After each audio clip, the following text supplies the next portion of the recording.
Afternoon, everybody. More of you I see today. You're welcome for that. Okay, a couple things on the top, and then we'll get right at it. Secretary Austin will be departing tomorrow on an overseas trip to meet with senior military and government leaders in Belgium, Poland, and Lithuania. In Brussels, of course, he will meet with allied and defense ministers across NATO leadership in the defense ministerials, obviously to discuss Russia's military buildup in and around Ukraine. He'll also reiterate the United States' commitment to our allies made in Article 5 and continue the alliance's progress on deterrence and defense while ensuring the alliance is prepared to face tomorrow's challenges. In Poland, he plans to meet with the Polish president and the Minister of National Defense to enhance bilateral cooperation and security and deepen the Polish-American partnership, which we believe is vital to addressing today's current threats and challenges. He'll also get a chance to meet with U.S. and Polish troops that are at Powice Air Base to tour the facilities there and to observe the conditions of our rotational presence. Secretary Austin will also travel to Lithuania to meet with the Lithuanian president, the prime minister, the minister for national defense as well, again to reaffirm that the United States stands with Lithuania and the Baltic states, working together to strengthen Lithuanian armed forces and to continuing to stand shoulder to shoulder against threats and adversaries. Separately, Secretary Austin does plan to meet jointly with his counterparts from Lithuania, Estonia, and Latvia together, and he'll have a chance as well to visit with some U.S. service members that are there in Lithuania. On another note, I'd like to announce that the Secretary has appointed Dr. Eric D. Evans to serve as the chair of, okay, it's not here. I'm missing some sentences here. I'm going to, we will announce this later after the briefing. I don't have all the text of it here. So with that, Bob, we'll take questions. Sorry about that. Improvising, huh?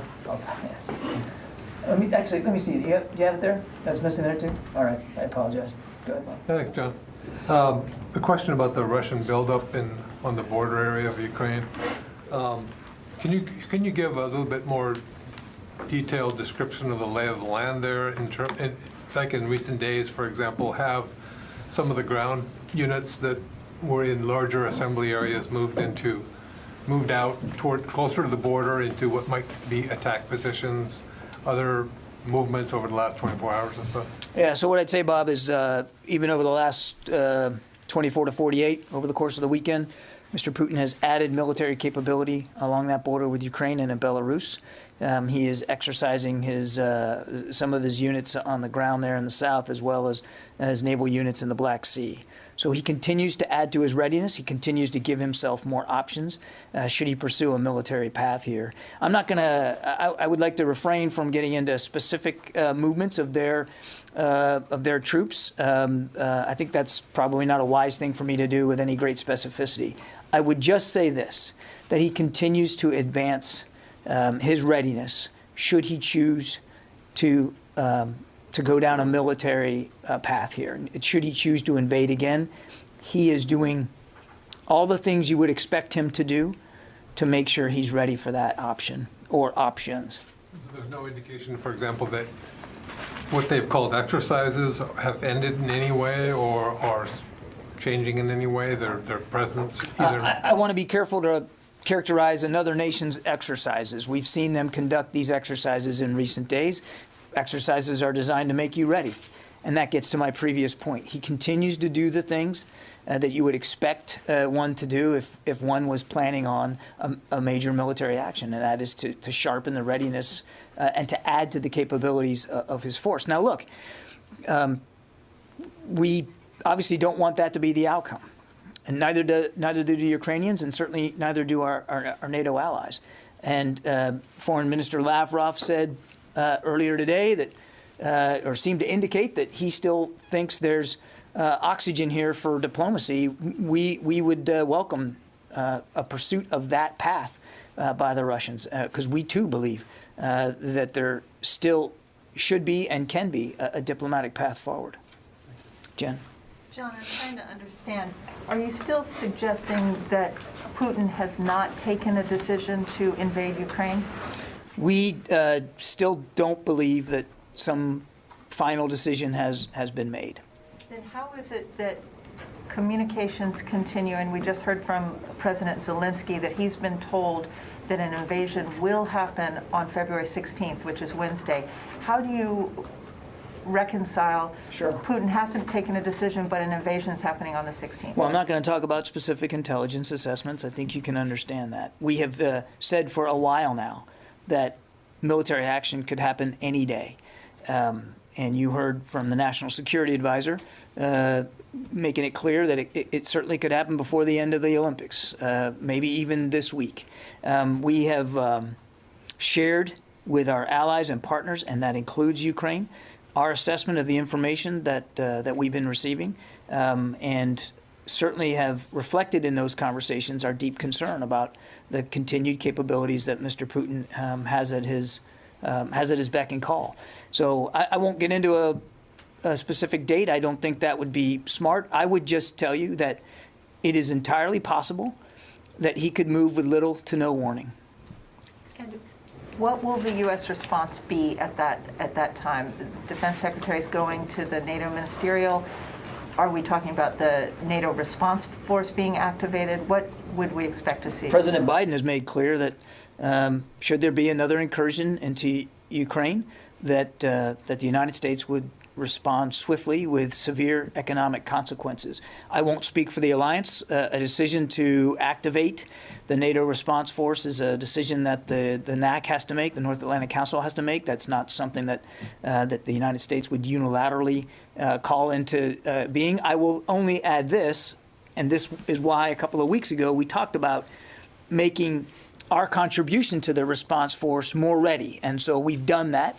And one of the messages that the Secretary will carry with him to NATO is that our contribution to the NATO response force, should it be called, should it be activated, they'll be ready to go. And just to be clear, your answer to Bob, you do not see evidence that his forces have moved into attack positions yet? I'm not going to talk about what specifically we're seeing on the ground when it comes to unit by unit. What I would tell you is that we continue to see him advance his readiness and improve his capabilities and provide himself more options should he decide to take military action in Ukraine. Let me go to the phones here. I promise I'll get to everybody. We'll be here as long as you want it. Tom Squateri.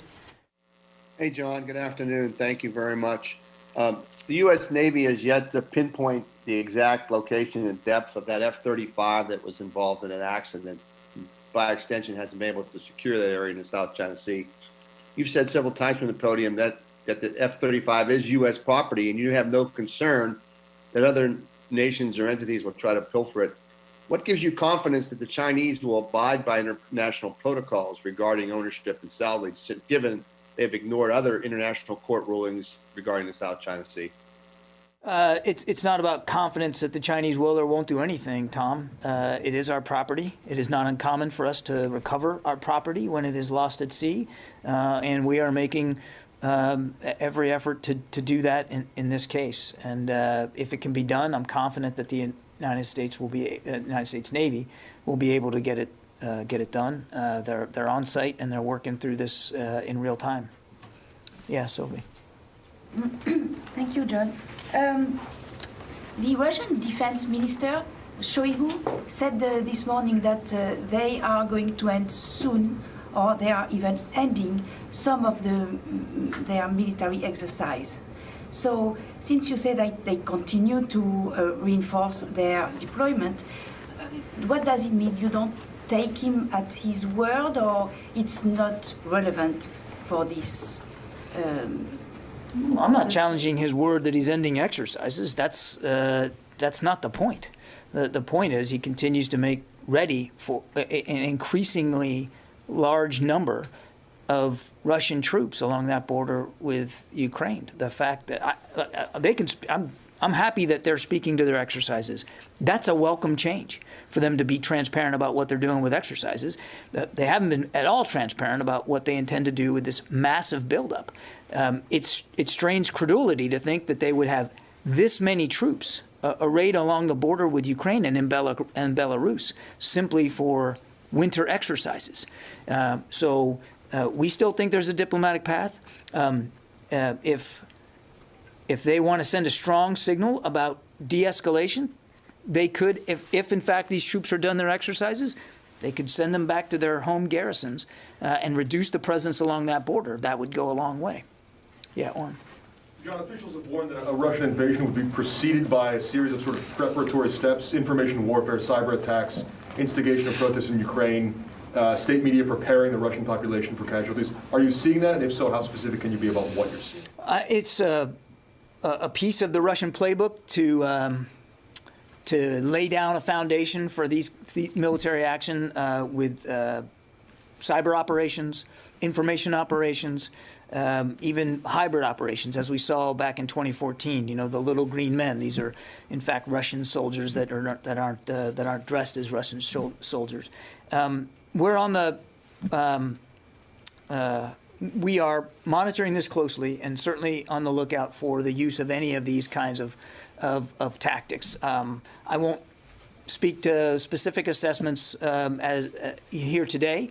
I would just tell you that we're watching this very closely, and it's one of the reasons why, Orrin, that we've tried to be open over the last week and a half, 2 weeks about the potential for these kinds of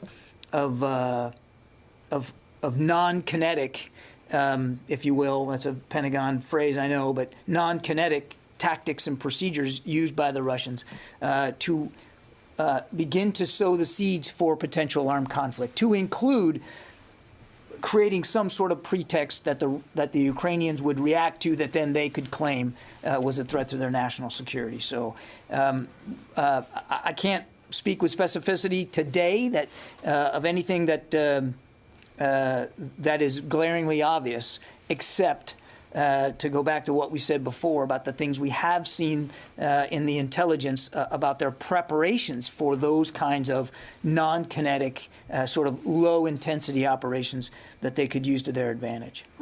Broadly speaking, you can't say yes or no a foundation is being laid at this point? I think we've seen them certainly make it clear that they want to lay that foundation. I think I'd leave it at that.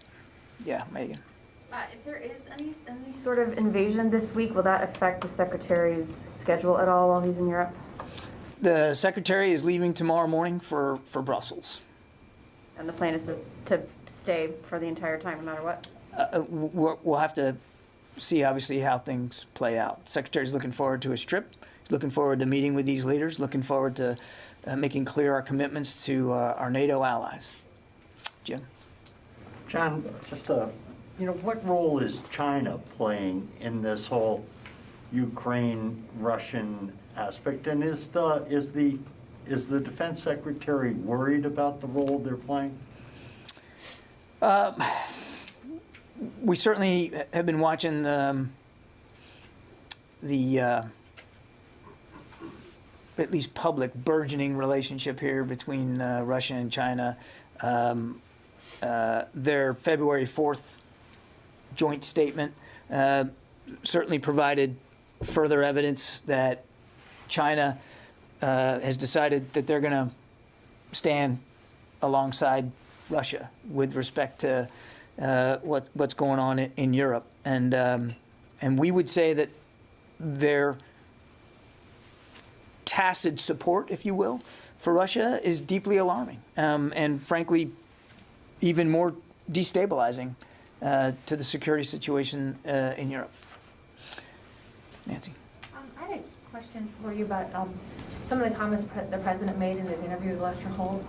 He said in that interview that he's, quote, not told about what commanders were observing on the ground in Afghanistan.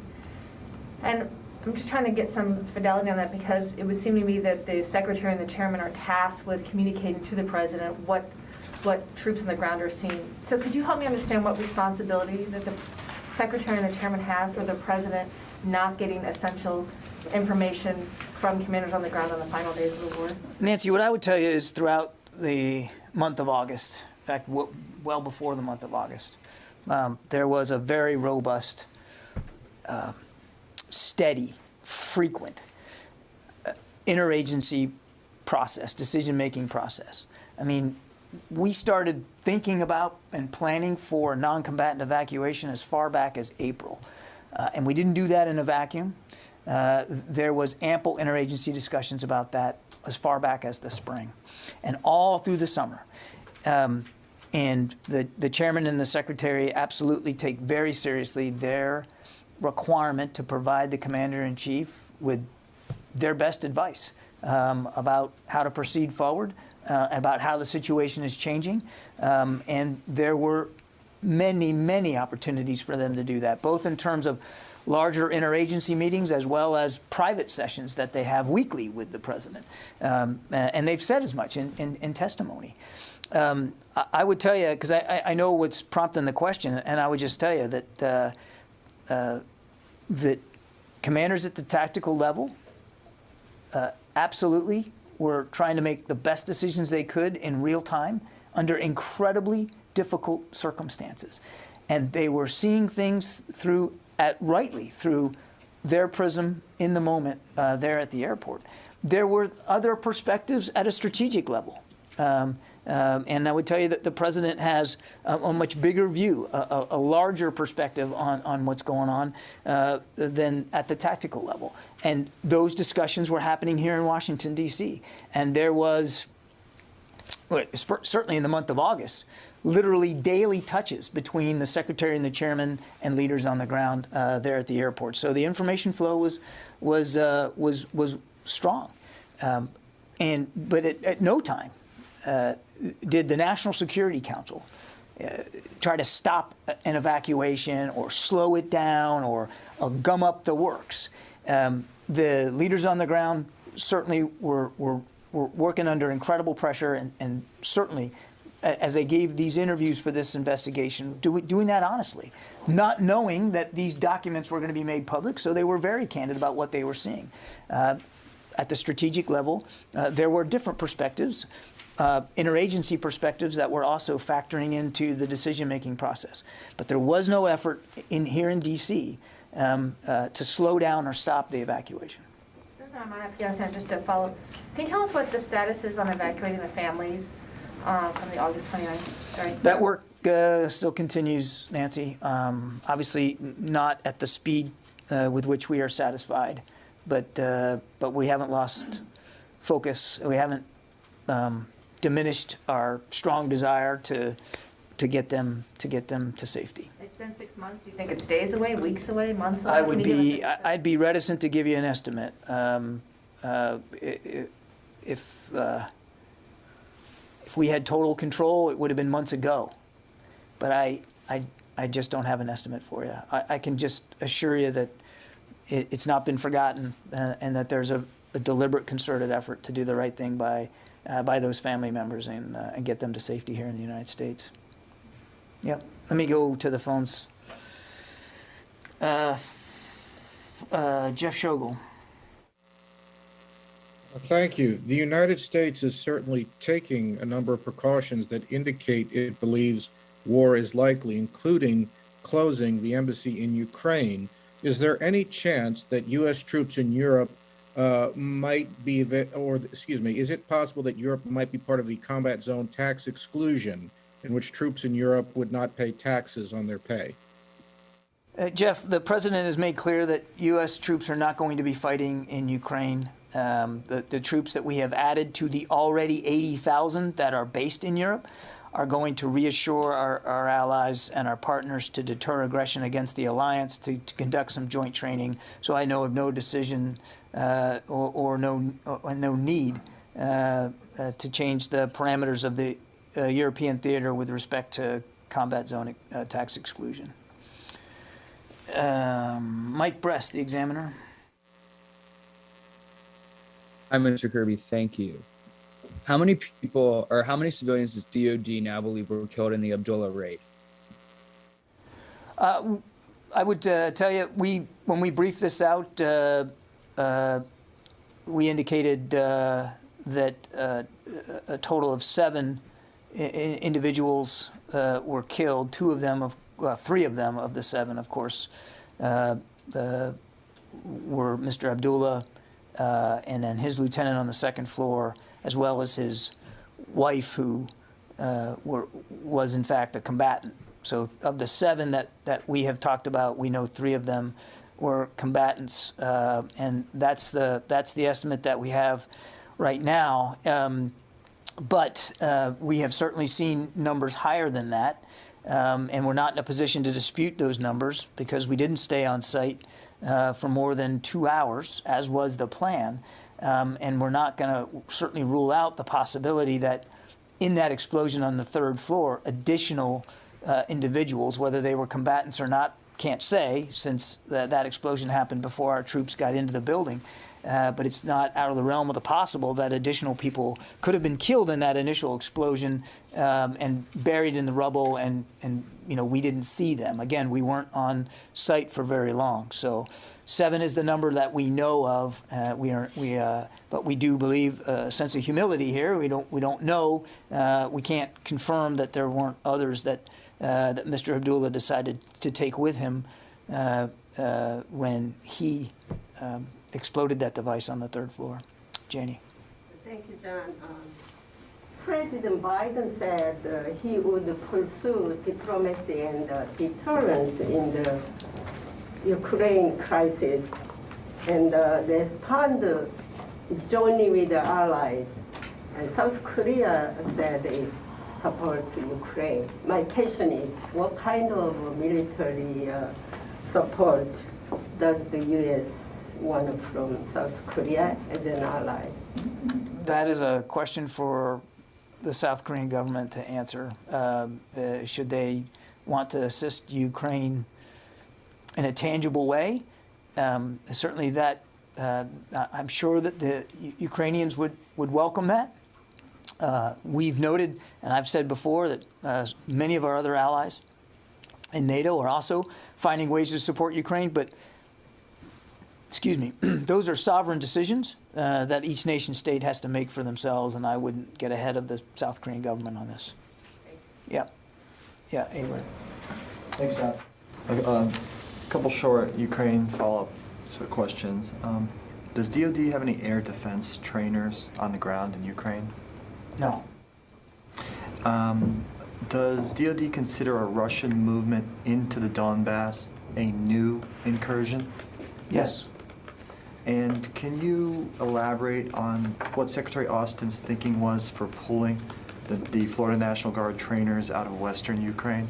I think we said it quite clearly in our statement. It was an abundance of caution. Again, given the mosaic of the information that we've been getting over the course of the last 48 hours, and the information we continue to receive even as early as today, it is obviously not the safest place for them to be.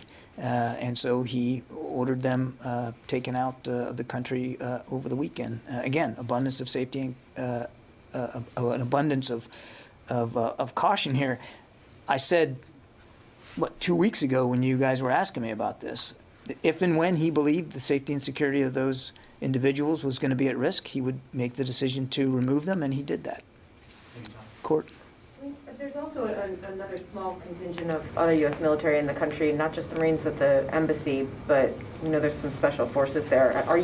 Can you say that as of now, all U.S. military forces that are deployed in Ukraine have been taken out or ordered out? I would tell you that there remains a small amount of U.S. military personnel in support of our diplomats, and they remain in the country. The Marine security guards, is there anyone besides them, though? I'm just going to leave the answer as I said it.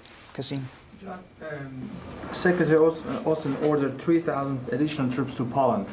What triggered that decision? You already have deployed 1,700 troops a week ago to the country. What triggered that specific decision? We talked about this at the time. I mean, again, we continue to see a continued buildup of Russian military forces. We continue to consult with our allies, in this case in particular Poland, and it was deemed by both sides that this was a prudent measure, given what we were seeing on the ground, given what our intelligence was telling us, and given the potential need for additional capability in Poland. I would remind you that these 3,000 are still part of the 82nd Airborne. When we announced the first 1,700, I called them an element of, and I didn't rule out the fact that additional 82nd Airborne soldiers would go. The Secretary held them in reserve. He decided that now was the time to send them.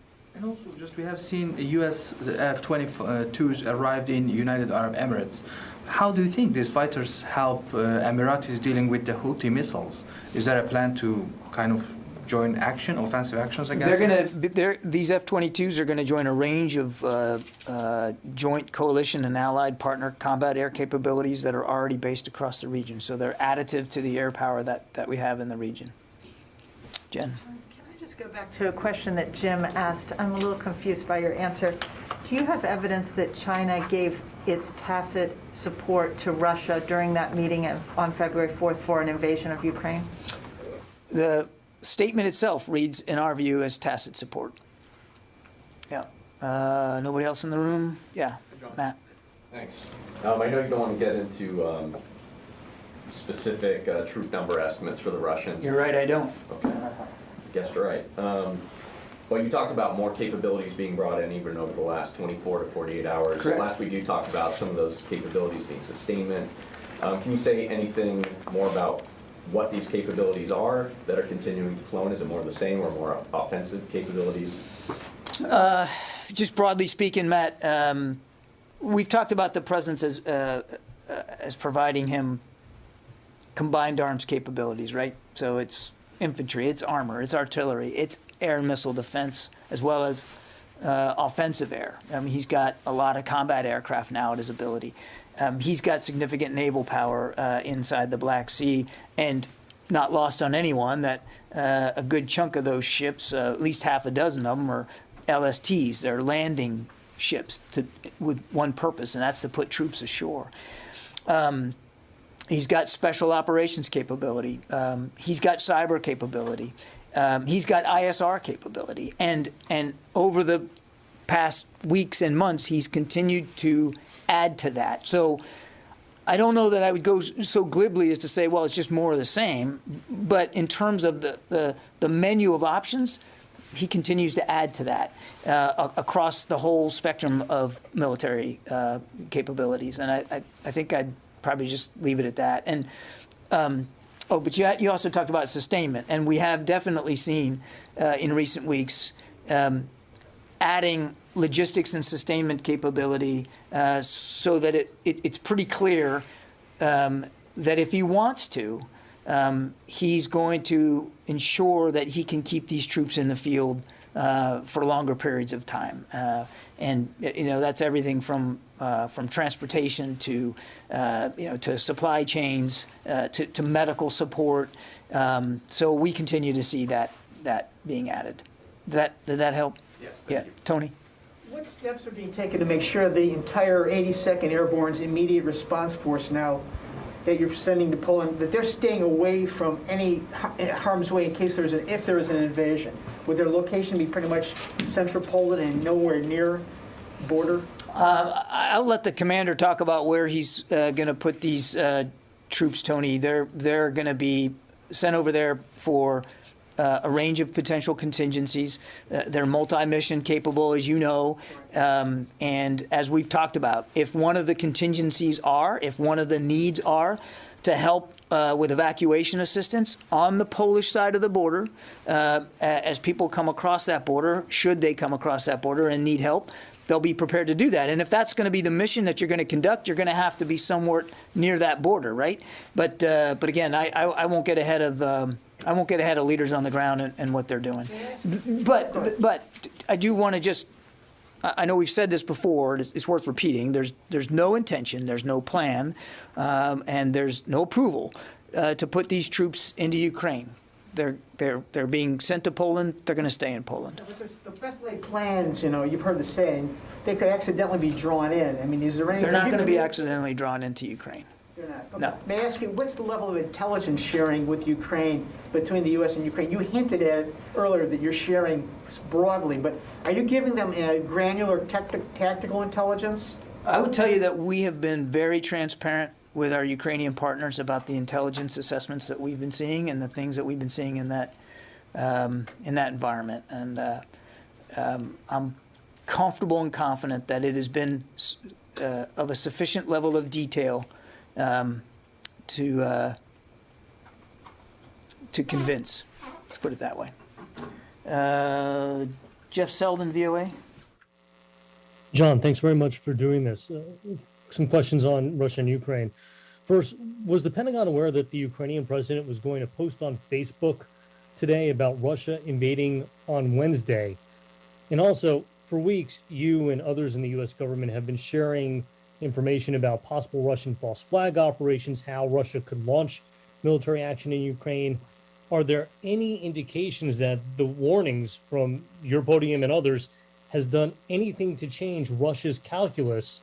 And if not, was it worth it? And finally, if I may, has the U.S. been asked by any allies or partners in Eastern Europe for help preparing for an influx of refugees as a result of anything Russia might do? Thanks. Okay, there's an awful lot there, Jeff. On Mr. Zelensky's Facebook posts, I don't know whether anybody here in the building was aware of that. Jeff, I certainly wasn't, but that doesn't really say anything. I don't even have a Facebook account. But I don't know, Jeff. I mean, I can take the question to see. I would, just point out that he's the president of Ukraine. He can post on Facebook what he wants and when he wants. He doesn't have to run that by anybody or seek approval from us.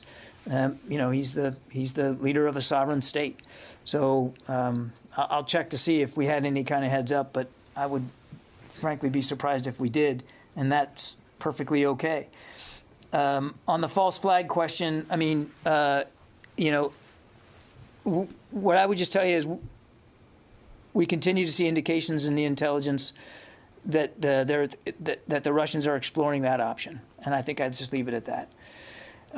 On refugees, the focus of the troops that are going over there, as I mentioned in my answer to, I think it was Matt, that multi-mission capable, certainly assistance with evacuation flow is something that they could do and could do quite well. And they're going to be working with Polish authorities on what that looks like and how they would handle that. I know of no other efforts inside, at least U.S. troops in Europe, to contribute to like operations should they be needed. But obviously, one of the great things about the U.S. military is that it's multi-mission capable, is that it's flexible. And as you heard the Secretary say when he was up here a couple of weeks ago, if that's something we're called on to do outside of Ukraine, we would certainly be able to contribute to that kind of mission. Your question, though, and pardon me for foot stomping again, but it's a good question, but it gets to an outcome here that doesn't have to be. There shouldn't be a need for evacuation assistance. There shouldn't be a need for people to have to flee their homeland because there shouldn't be any invasion of it. A sovereign state by another nation state next door, who clearly has shown aggressive tendencies here and an alarming buildup of military capabilities, and certainly has shown no sign yet of being willing to de-escalate or an unwillingness to take those capabilities off the table and to find a real diplomatic path forward. And I think it's important to remember, again, not that this really answers your question specifically, but should they conduct another major military action, real lives will be at risk. Ukrainian lives, to be sure, but also Russian lives. This will not be bloodless. This will not be easy. And not only will you see people trying to flee the country, but you're going to see people seriously hurt and seriously killed as a result of it. And there's no reason for it. The Russians can de-escalate immediately. They could easily sit down and take seriously a diplomatic path forward and stop this now, so that there is no need for people to have to flee their homes, so that there are no casualties, there is no bloodshed. It's within Mr. Putin's power to make the right decision now, and obviously we hope to see him do that. Okay, thanks everybody. Appreciate it.